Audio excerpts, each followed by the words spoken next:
3 months had passed since the second battle of Prism 7. The galaxy had changed in ways no one expected. Han Solo stood in front of the Galactic Council chambers wearing his new uniform. The rank insignia on his collar now showed Admiral, not Captain. It still felt strange. "Are you ready?" Lieutenant Yunji asked beside him. She was now Commander Yunji, promoted for her actions during the battles. She would be taking command of the Indomitable Dawn while Han Solo took on his new responsibilities. "No," Han Solo admitted, "but when has that ever stopped us?" The massive doors opened and they walked into the council chambers.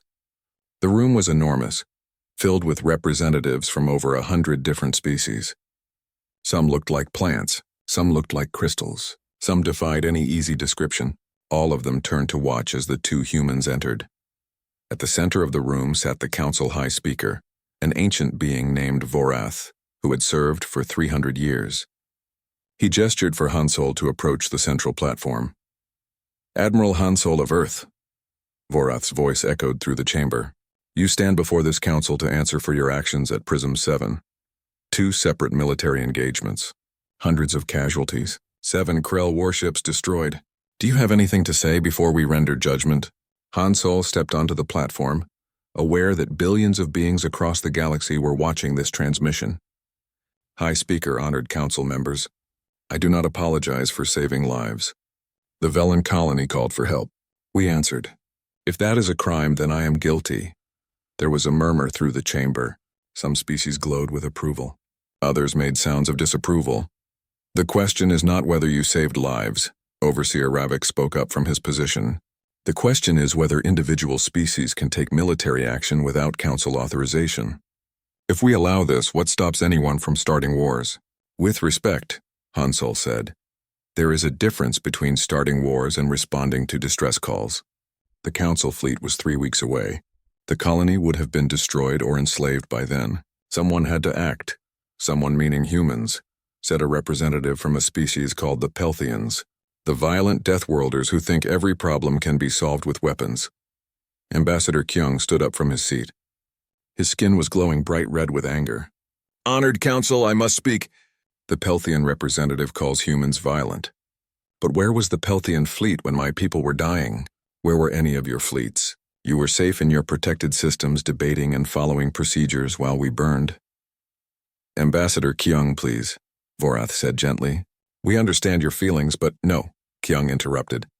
"No, I do not think you do understand. My daughter was on Prism 7 during the first attack. She is only 8 years old. When the Krell came, she hid in a shelter and thought she was going to die.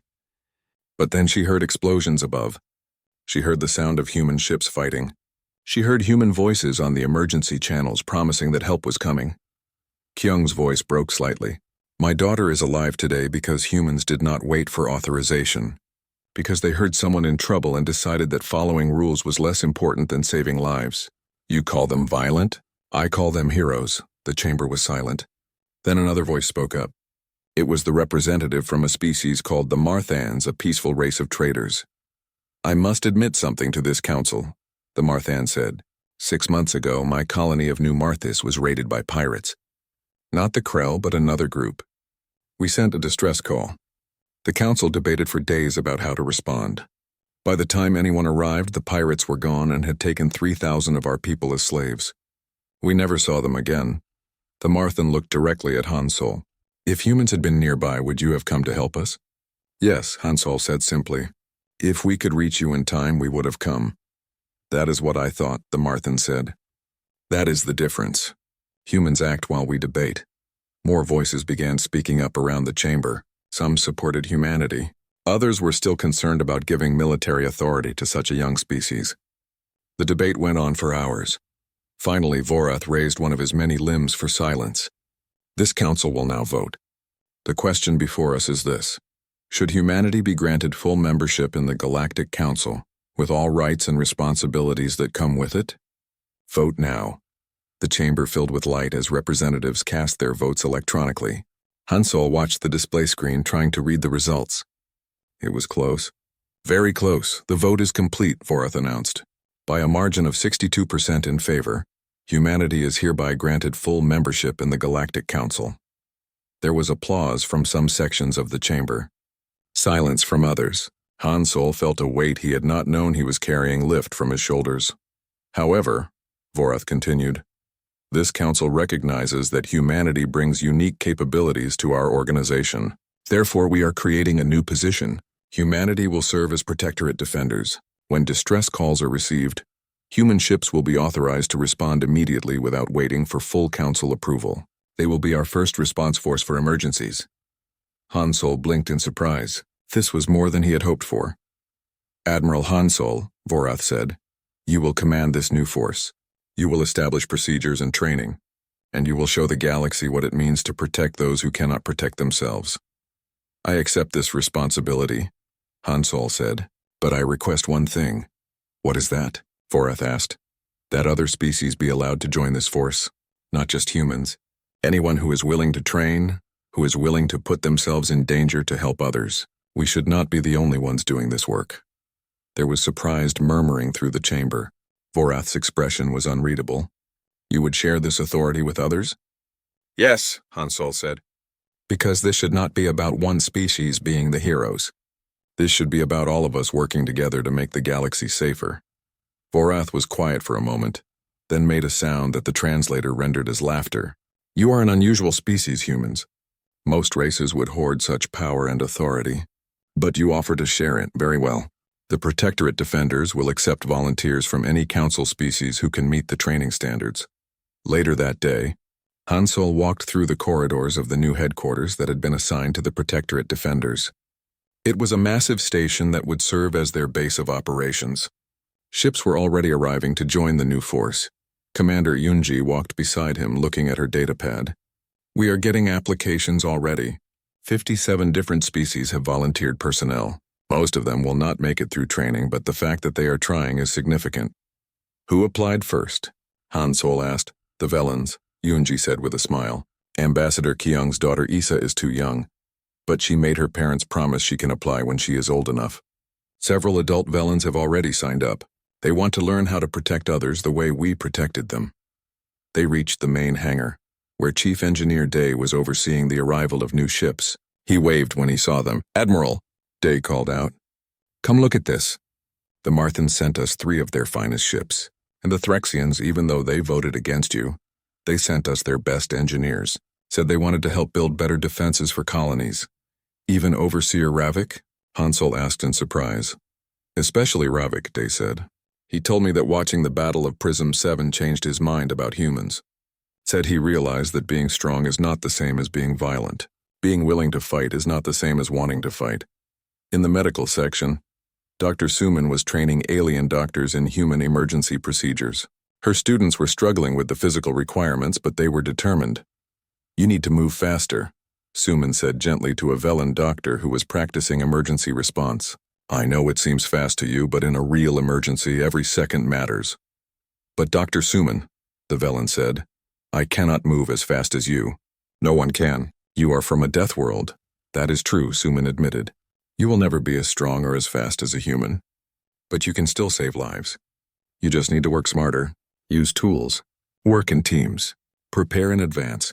The goal is not to be like humans. The goal is to be the best doctor you can be. In another part of the station, Sergeant Taeyang was running combat training exercises. His students were a mix of species and they were terrible, but they were trying hard.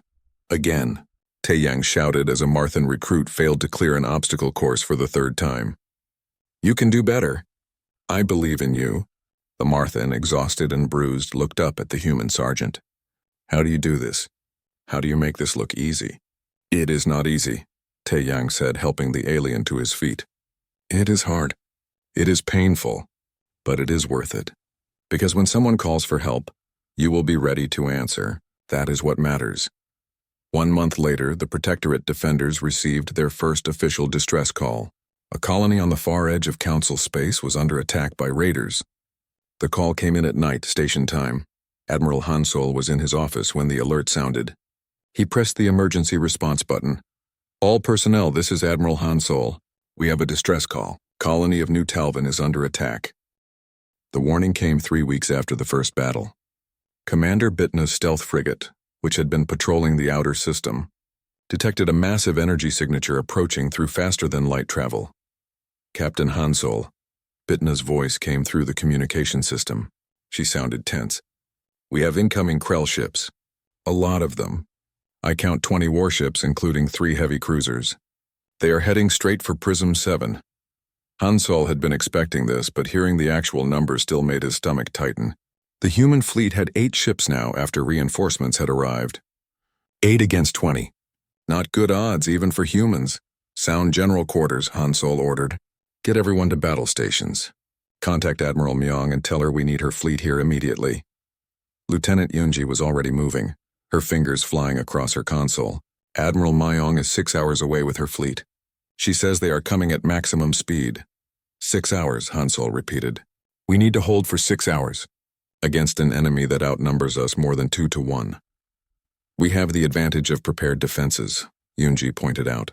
Chief Day has spent 3 weeks turning this colony into a fortress. And we know the system better than they do.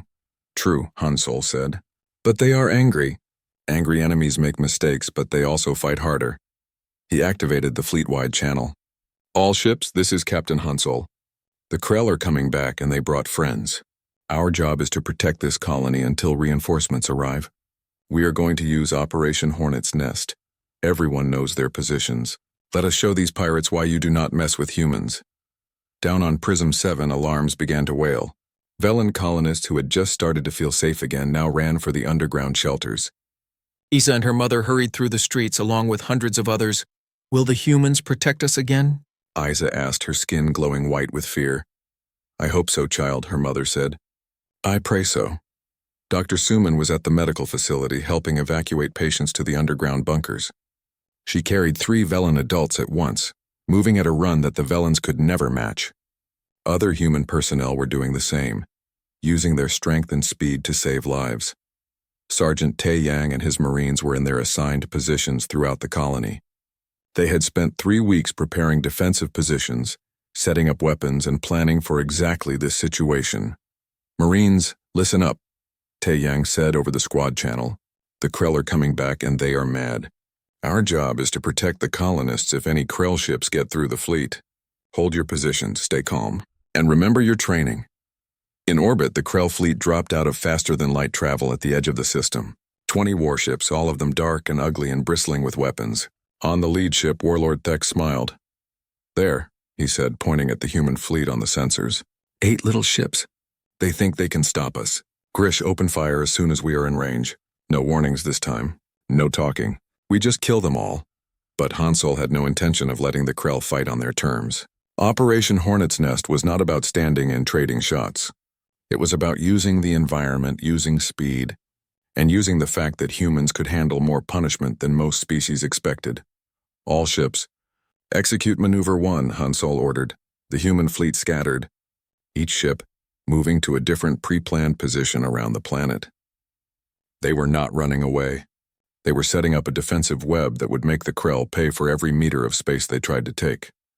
The Krell fleet advanced confidently, their heavy cruisers at the front. They opened fire with energy weapons and missiles, filling space with deadly light. But the human ships were not where the Krell expected them to be. Commander Bitna's silent runner had moved behind one of Prism 7's 3 moons. 2 destroyers had positioned themselves in the planet's shadow. The indomitable Dawn and 3 other ships were spread across the system at maximum weapons range. Fire, Hansol ordered. The human ships began their deadly work. Long-range missiles launched from hidden positions. Kinetic weapons fired from unexpected angles. The Krell fleet found themselves under attack from multiple directions at once. They are using the planet and moons as cover, Grish said, reading the tactical display. Warlord, we need to adjust our formation. No, Thex roared. We push forward. All ships maximum speed. Ram through their lines. It was exactly what Hansol had hoped the Krell would do. Yunji, they are taking the bait. Execute Maneuver 2. What happened next was something the Krell had never experienced before. As their fleet charged forward in a tight formation, the human ships did not retreat.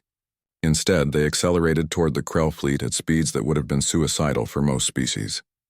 The ships passed through each other's formations at incredible velocity, weapons firing at point-blank range. The stress on the crews was enormous. The G-forces would have killed most aliens, but human crews, strapped into their acceleration couches and pumped full of stimulants, gritted their teeth and kept fighting. One Krell-heavy cruiser took a direct hit from the indomitable Dawn's main guns. The kinetic slugs punched through its armor like paper. The cruiser exploded in a ball of fire, but the Krell were landing hits too.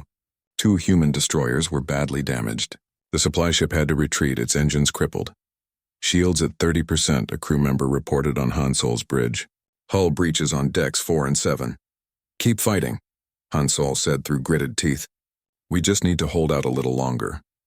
In space, the battle had become a chaotic mess of ships wheeling and firing. The Krell had numerical superiority, but the human ships were faster, tougher, and their crews were willing to take risks that seemed insane. Commander Bitna's silent runner appeared behind a Krell destroyer and fired every weapon it had. The destroyer's rear shields collapsed and its engines exploded. The ship began to spin out of control, but Bitna had stayed too long in one place. A Krell cruiser locked weapons on her position. Taking heavy fire, Bitna reported, her voice strained. Shields failing. I'm going to have to. The transmission cut off as the silent runner took multiple hits. The small frigate's shields collapsed completely. Hull breaches appeared across its length. The ship was dying. Bitna, Han Solo shouted. Bitna, respond. There was a long moment of silence. Then Bitna's voice came back, weak but alive. Still here, Captain. But my ship is not going to make it. We lost main power. Life support is failing. Han Solo made a decision.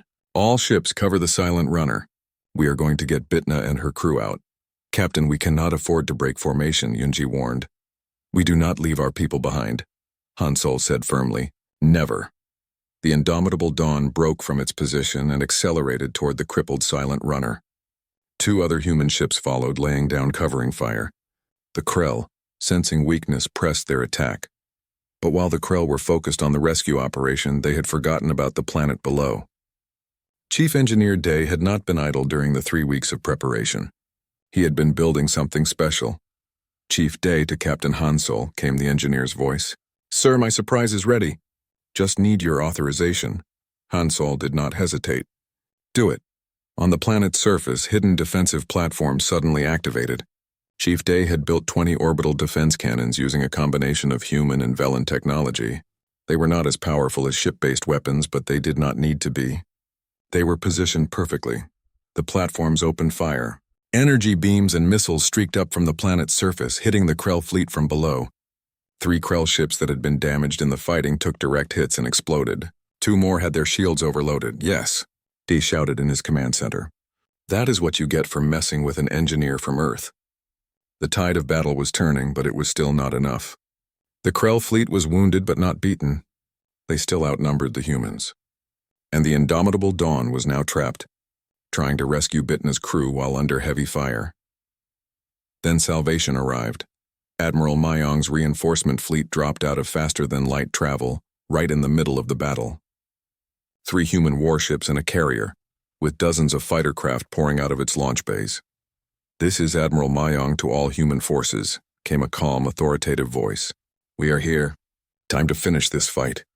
Wing Commander Hyun led the fighter squadron in their attack run. Human fighters were small and fast, and their pilots were trained to handle accelerations that would kill most species.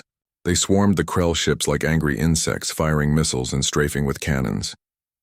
Warlord Thex watched his fleet being torn apart and finally understood the mistake he had made. These humans were not like other species. They did not fight the way everyone else in the galaxy fought. They were willing to take damage to deal damage. They protected each other even when it was not logical. They never ever gave up. Retreat, Thex said quietly. Warlord? Grish asked in shock. I said retreat, Thex roared. Get us out of here now! The surviving Krell ships turned and ran, jumping to faster-than-light travel as fast as their damaged engines could manage. They left behind 7 destroyed warships and hundreds of dead.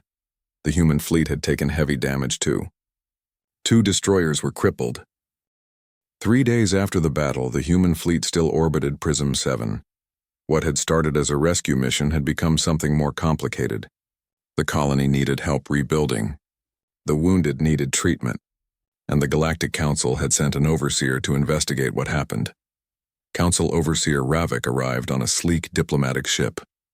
He was a Threxian, which meant he looked something like a 4-armed insect standing upright. His species had been part of the council for over 2,000 years. Humans had been members for only 2 years. The difference in his attitude made this very clear. Captain Hansol, Ravik said when they met in the conference room. His translated voice sounded annoyed. Do you understand why I'm here?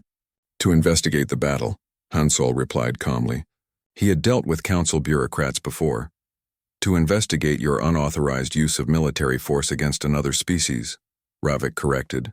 The Krell, despite being pirates, have certain rights under council law. You attacked them without authorization from the council. You boarded their ships. You captured their warlord. You killed hundreds of their people. Ambassador Kyung, sitting beside Hansol, glowed bright red with anger. Overseer Ravik, the Krell were attacking my people. They were bombing our cities and taking our families as slaves. What were humans supposed to do? Wait 3 weeks for the council fleet to arrive? By then we would all be dead or gone. Ravik's antennae twitched. The council has procedures for these situations. Proper channels must be followed. We cannot have member species acting independently, using military force whenever they choose. Even to save lives? Hansol asked quietly. Even then, Ravik said, because where does it end, Captain? If humans can attack the Krell today, what stops them from attacking someone else tomorrow? Your species frightens many in the council. You come from a death world. You are aggressive. You think violence is always the answer. Hansol took a deep breath, keeping his temper under control. Overseer, I have prepared a full report on the engagement. All of our actions followed standard human military protocols for hostage rescue. We tried diplomacy first. We gave warnings. We only fired when fired upon. Everything is documented. I will review your report, Ravik said stiffly. In the meantime, I will be conducting my own investigation. I will interview the Velen colonists. I will inspect your ships and your methods. The council will decide if your actions were appropriate. After the meeting, Hansol found Lieutenant Yunji on the bridge. She was organizing supply runs to the planet's surface. How did it go with the Overseer? She asked. About as well as expected, Hansol said. He thinks we are dangerous warmongers who shoot first and ask questions later. Yunji smiled slightly. To be fair, we do shoot first sometimes. Only when people are in danger, Hansol said. He looked at the planet below. How are things going on the surface? Better. Chief Day is helping them rebuild their defensive systems. Dr. Suman is still at the medical facility. Lieutenant Jiwan is trying to figure out how to feed everyone. Apparently, Velen and human diets do not match well. Down on Prism 7, Lieutenant Jiwan was discovering this problem firsthand. The young supply officer stood in the colony's central distribution center, surrounded by boxes of food from the human ships and very confused Velen officials. I do not understand, one Velen said, picking up a package of dried meat. You eat dead animals? Actual flesh from creatures? Yes, Jiwan said patiently. Humans are omnivores. We eat both plants and meat. Is that a problem? The Velen's skin turned pale green, which Jiwan had learned meant disgust. We are herbivores. We only eat plants. The idea of eating an animal it is very disturbing to us. Okay, Jiwan said, making notes on her datapad. We will keep all the meat products for the human personnel only. What about these vegetables? Tomatoes, lettuce, carrots? Another Velen examined the vegetables. These look acceptable. But what are these red pods? Oh, those are chili peppers, Jiwan said. We use them to add flavor to food. They are a little spicy. Spicy? The Velen asked. You know, hot? Burning sensation? Most humans like it. The Velen stared at her in shock. You deliberately eat things that burn? That cause pain? Jiwan realized this was going to be a long day. Let me explain human taste preferences. In another part of the colony, Chief Engineer Day was having a much better time. He stood with a group of Velen engineers showing them how to reinforce their power generation facility. See? Your problem is that you built everything too light, Day explained, pointing at the thin walls. One good explosion and this whole place falls down. You need redundancy, backup systems, stronger materials. A Velen engineer named Tovan spoke up nervously. But Chief Day, these materials are very expensive. And they are heavy. Our world has lighter gravity than Earth, so we do not need such strong structures. You do if someone is trying to blow them up, Day said. He pulled out his datapad and showed them some calculations. Look, I'm not saying you need to build everything like we do on Earth, but you can make some improvements without too much cost. Double the wall thickness here, add support beams here and here, Create a secondary power system in case the main one fails. Tovin studied the plans carefully. This would work. It would make us much safer. But Chief, may I ask you something? Sure, Day said. Why do humans build everything so strong? Is your world really so dangerous? Day laughed. Kid, on Earth we have weather that can destroy cities, earthquakes that crack the ground open, animals that can kill you if you are not careful. And that is without talking about what we do to each other during wars. Yeah, our world is dangerous, so we build things to last. I think I understand now, Tovin said quietly.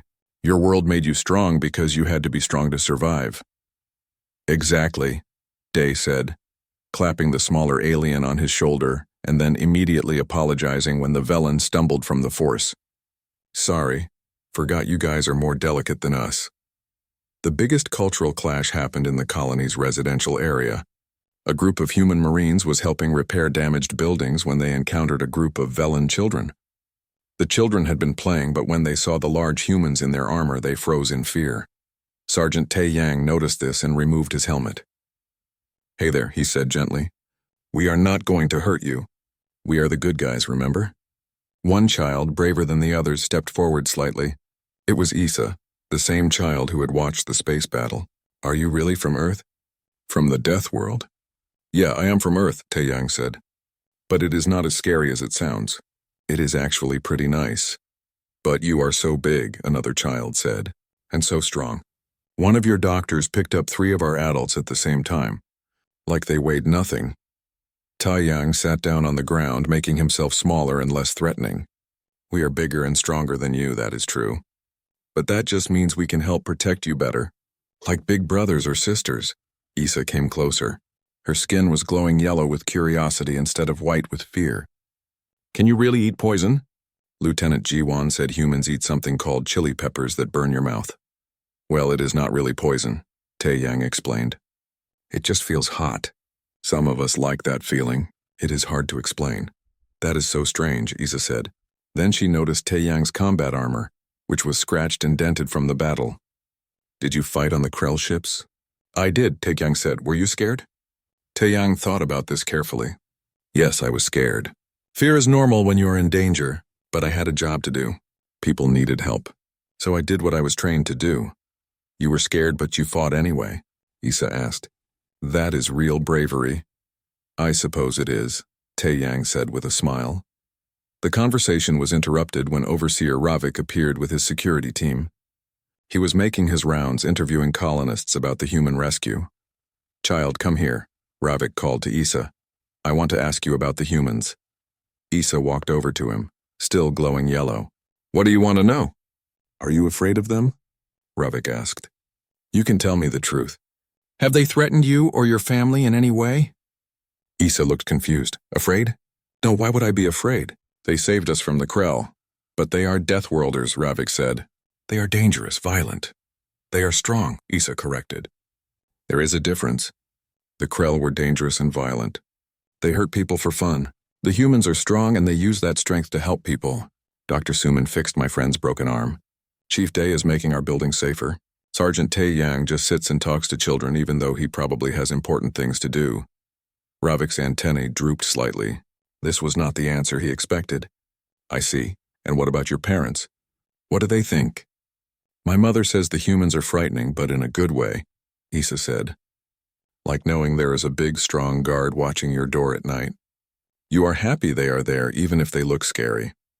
That evening, Han Sol received a report that made him smile. Ambassador Kyung had organized a cultural exchange dinner. Felons and humans were eating together, or at least sitting together while they ate their very different foods. There was music and conversation. Children were laughing. It is working, Yoonji said beside him. They are starting to understand us. The space around Prism 7 exploded into chaos. The Krell warships turned to face the incoming human fleet, their weapon systems lighting up with targeting locks. Warlord Thex had stopped laughing. All ships, evasive maneuvers, Han Sol ordered as the first wave of Krell missiles streaked toward them. The indomitable Dawn twisted and rolled, moving in ways that would make most alien crews sick from the force. But humans had trained for this. Their bodies could handle it. Lieutenant Yoonji's fingers danced across her console, targeting the flagship's weapon systems, sending coordinates to Commander Bitna. On another screen, Han Solo watched as the silent runner did what it did best. The stealth frigate had been invisible to the Krell sensors. Now it appeared right beside the enemy flagship, so close that their shields were overlapping. Before the Krell could react, Commander Bitna fired. The silent runner's weapons were not designed to destroy ships. They were designed for something more specific. Electromagnetic pulse cannons hit the flagship at point-blank range. Every screen on the Krell ship went dark. Their weapons stopped firing. Their shields collapsed. Direct hit, Yunji reported with satisfaction. The flagship is dead in space. They are trying to restart their systems, but it will take time. Good, Hansel said. Bitna, get clear before they get those shields back up. Tae-Yang, your turn. In the lower decks of the Indomitable Dawn, Sergeant Tae-Yang grinned inside his combat helmet. Finally. Marines, load up. We are going for a ride. 20 Marines climbed into breach pods. These were small armored capsules designed for one purpose: to punch through enemy ship hulls and deliver soldiers directly inside. It was dangerous. It was violent. It was perfectly suited for humans. Launch, Tae-Yang shouted. The breach pods shot out from the Indomitable Dawn like bullets. They crossed the distance to the Krell ships in seconds. The first pod hit the disabled flagship with a sound like thunder. Metal tore and atmosphere vented into space as the pod drilled through the outer hull. Tae-Yang was first out of his pod. The inside of the Krell ship was dark and filled with smoke. Alarms were screaming.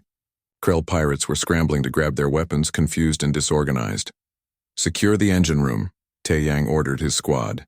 Do not let them restart those systems. The fight inside the Krell flagship was brutal and quick. The Krell were bigger than humans and physically stronger. But they had never fought anyone like this before.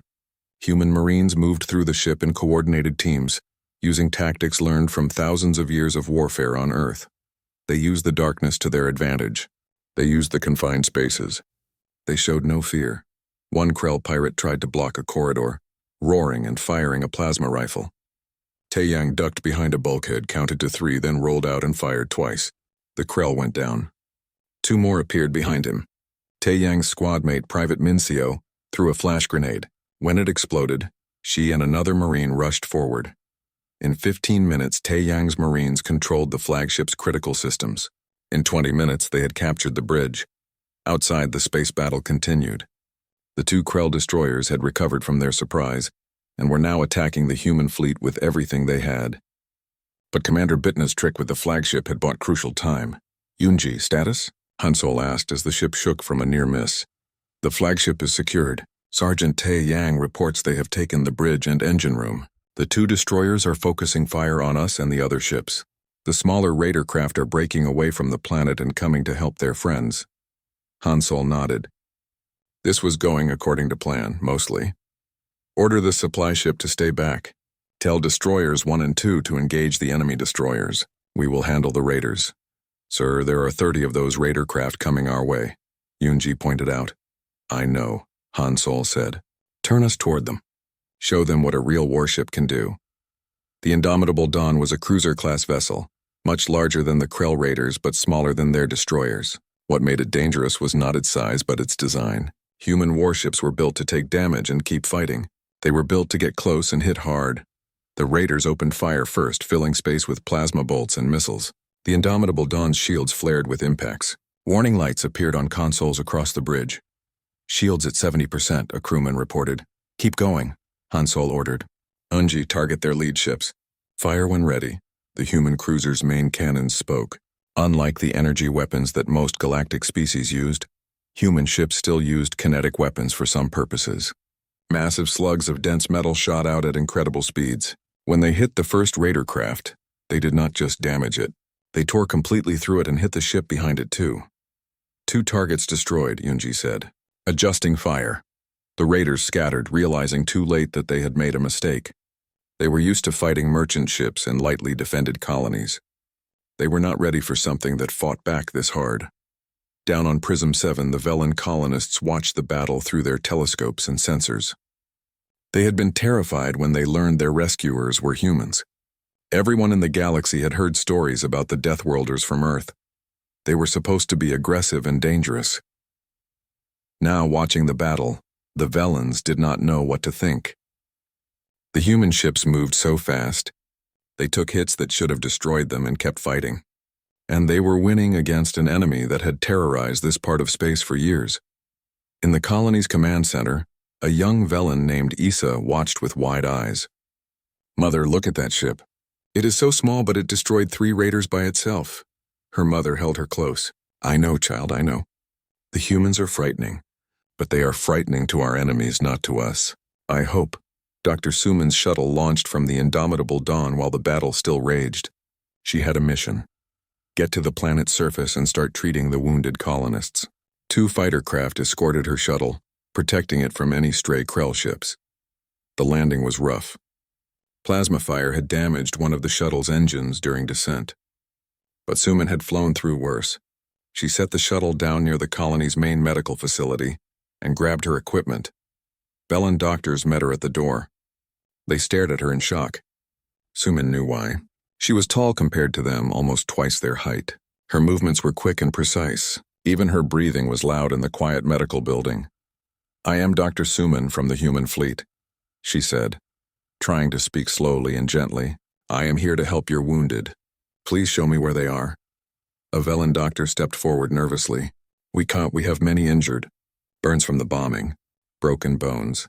Some have stopped glowing. That means they are very sick." Suman nodded and followed them into the medical facility. What she saw made her heart ache. Dozens of Velen civilians lay on beds, many of them children.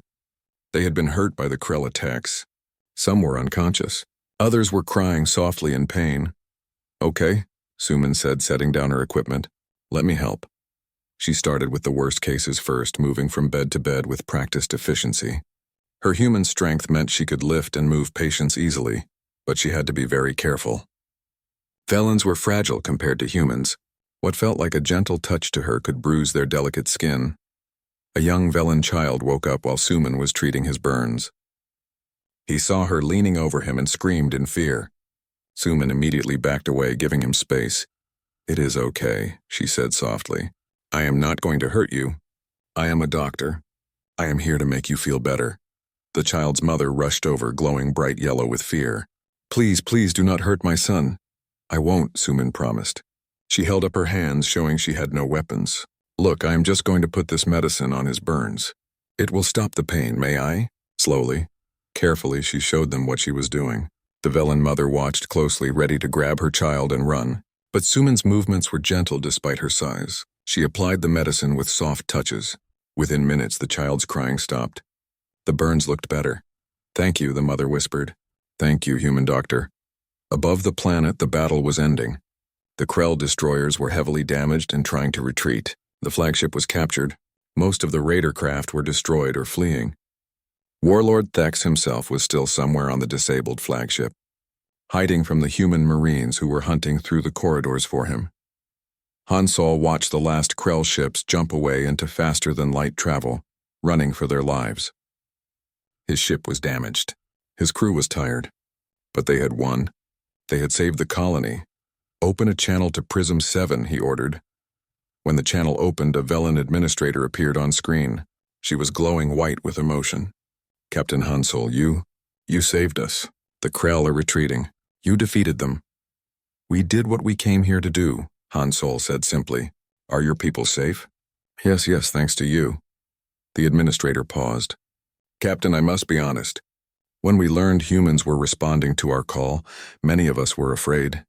We had heard such things about your species, about your violence, your strength." Hansol waited, knowing what was coming. "But now," the administrator continued, "now we understand. You are strong. You are violent when you need to be, but you use that strength to protect others." When aliens called for help, the Deathworlder fleet showed up in Stead's story outline. 5 parts. Part 1. The distress signal setting. The Galactic Cooperative Council's emergency frequency crackles to life with a desperate plea from the peaceful Velen coalition. Their colony world of Prism 7 is under siege by the ruthless Krell raiders, a pirate armada known for strip mining entire planets and enslaving populations. Main characters introduced: Captain Hansol, commander of the human warship Indomitable Dawn, a battle-hardened officer with a reputation for impossible rescues, Lieutenant Yunji, the ship's tactical officer, brilliant strategist with a calm demeanor under fire. Chief Engineer Day, gruff but skilled engineer who keeps the ship running beyond its theoretical limits. Ambassador Kyung, a Velan diplomat stationed on the human vessel. Frail by human standards but politically savvy plot points. The Galactic Council receives the distress call and debates sending aid. But all nearby fleets are weeks away. The closest responders are humans, recently admitted to the Council with provisional observer status. Council members express concern. Humans come from a Class 12 death world, Earth. Making them unpredictable, Captain Hansol intercepts the distress signal and makes the decision to respond immediately without waiting for Council approval. The human fleet of 5 warships begins their approach to Prism 7 Velan. Colonists are terrified when they learn their rescuers are Deathworlder's key theme. First impressions and the galaxy's fear of humanity's violent potential in first contact with fear setting. The human fleet arrives at Prism 7 to find the Krell blockade in full effect. 3 massive Krell warships orbit the planet, with dozens of smaller raiders already on the surface conducting raids. New characters: Commander Bitna, captain of the stealth frigate Silent Runner. Specializes in electronic warfare Sergeant Tae Yang, leader of the Marine boarding team. Known for his creative combat solutions, Dr. Suman, the fleet's xenobiologist and medic, tasked with treating Velan wounded plot points. The Krell commander, Warlord Thex, dismisses the human fleet as insignificant. 5 small ships against his armada. Captain Hansol attempts diplomatic contact. Thex responds with mockery and opens fire. The human fleet demonstrates their combat doctrine. Aggressive, coordinated, and utterly ruthless, Commander Bitna's stealth ship disables the Krell flagship's weapon systems within minutes. Human Marines, led by Sergeant Tae Yang, board 2 Krell vessels simultaneously using breach pods. Velan colonists watch in horror and amazement as humans fight in conditions that would kill most species. Vacuum exposure, radiation zones, zero-gravity combat. Dr. Suman lands on Prism 7 and begins treating wounded Velans. But her gentle touch still leaves them bruised. The Krell retreat but vow revenge. Key theme: the terrifying efficiency of human warfare and the beginning of cultural misunderstanding. Part 3. Occupation and Understanding. Setting: the human fleet establishes temporary occupation of Prism 7 to provide humanitarian aid and rebuild defenses. The Velan population must now live alongside their rescuers. New characters: Council Overseer Ravik, a bureaucratic alien sent to evaluate the human intervention. Deeply suspicious of their motives, young Velan Issa, a colonist child who befriends the humans, serving as a bridge between cultures. Lieutenant Jiwon, human supply officer who struggles to accommodate alien dietary and environmental needs. Plot points: the Galactic Council arrives and is shocked by the human military victory, demanding explanations for the excessive force. Captain Hansol defends their actions. They followed standard human protocols for hostage rescue situations. Velan colonists are initially terrified of their rescuers. Humans are too loud, too strong, too fast, and eat poison, spicy food. Cultural exchanges begin. Humans learn Velans communicate partly through bioluminescence. Velans discover human laughter isn't a threat display. Chief Engineer Day teaches Velan technicians how to reinforce their structures using Deathworld engineering standards. Young Issa accidentally discovers that humans find their species adorable, leading to confusion about predator instincts. Ambassador Kyung explains to both sides. Humans evolved as persistence hunters and social pack animals, explaining their protective instincts. The Krell regroup and plan a massive retaliatory strike. Key theme: breaking down prejudice through cooperation and discovering common ground across species. Part 4. The Krell's revenge setting. The Krell return with a combined fleet of 20 warships, determined to punish both the Velans and the upstart humans who embarrassed them. New characters: Admiral Mayong, commander of the Human Reinforcement Fleet, arrives with 3 additional warships and a carrier. Wing Commander Hyun, fighter pilot ace leading the carrier's strikecraft squadron. Warlord Thex's second. Grish, the more intelligent and dangerous of the Krell leadership. Plot points: the Krell fleet arrives expecting easy victory, but humans have spent weeks fortifying. Prism 7 Admiral Mayong implements Operation Hornet's Nest, a defensive strategy deemed insane by Galactic Council standards. The battle becomes the first major fleet engagement between humans and a galactic power. Human tactic shock observers, ramming maneuvers, boarding actions during active combat, weaponizing their own damaged ships. Wing Commander Hyun leads suicide runs that would be impossible for most species due to the G-forces involved. Velen colonists are evacuated to underground bunkers. But young Issa broadcasts the battle to the galaxy. Captain Han Sol's ship is critically damaged. But Sergeant Tae Yang leads a desperate counterboarding action. The tide turns when Chief Engineer Day rigs the indomitable Dawn's reactor to overload, creating a massive EMP burst. The Krell fleet is crippled. Warlord Thex is captured alive. The galaxy watches in stunned silence as the primitive Deathworlders achieve the impossible. Key theme: humanity's refusal to surrender and their willingness to sacrifice for others. Part 5, A New Galactic Order Setting. 3 months after the Battle of Prism 7, the Galactic Council convenes to address the human question and the implications of their military capabilities. Characters' resolutions: Captain Han Sol, promoted to Admiral, now leads humanity's first official diplomatic fleet. Lieutenant Eunji becomes the Council's advisor on human military capabilities. Ambassador Kyung advocates for stronger Velen-human alliance. The Velen colonists request permanent human military advisors and cultural exchange programs. Council Overseer Ravik forced to confront his own prejudices about Deathworlder's plot points. The Galactic Council debates humanity's full membership. With many species fearing human militarization, Captain, now Admiral Han Sol, presents humanity's case. They didn't seek war, but they won't abandon those who call for help. The Velens speak in humanity's defense, showing footage of human soldiers protecting Velen children during the battle. Young Issa gives an emotional testimony about how humans taught her people to be brave. The Council votes to grant humanity full membership with a unique role. Protectorate Defenders Humanity establishes the Shield Fleet program. Rapid response forces stationed throughout. Council Space Chief Engineer Day begins teaching alien species human standard defensive engineering. Dr. Suman opens the first interspecies medical training facility. The story closes with Admiral Han Sol receiving a new distress call, this time from a species on the other side of the galaxy. As the human fleet prepares to respond, other species begin volunteering to join them. The final scene shows the fleet jumping to FTL, now including ships from a dozen different species who've learned from humanity's example. Epilogue: Ambassador Kyung reflects on how humanity's arrival changed the galaxy, not through conquest, but by teaching other species that compassion and strength aren't mutually exclusive. The Galactic Council, once fragmented and cautious, has become more proactive in defending its members. And when the call for help goes out, it's no longer met with committee debates but with immediate action. The Deathworlders didn't just save one colony. They awakened something in the galaxy that had been dormant for too long: the will to fight for what's right. Key theme: redemption, unity, and the positive impact one determined group can have on an entire civilization. Core story themes throughout all parts. Challenging preconceptions. Humans are feared as dangerous Deathworlders, but prove to be the most compassionate protectors. Strength through diversity. Different species bring different strengths. Cooperation makes everyone stronger. Courage over comfort.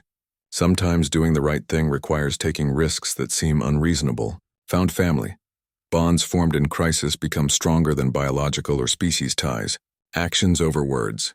Humanity proves their worth through deeds, not diplomatic speeches, narrative-style notes.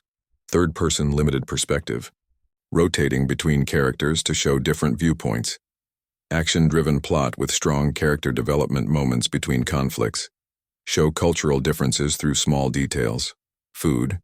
Communication styles, physical capabilities. Balance tension with warmth. Humans are warriors but also caregivers. Engineers, teachers. Realistic consequences. Victories have costs. Characters are wounded. Ships are damaged.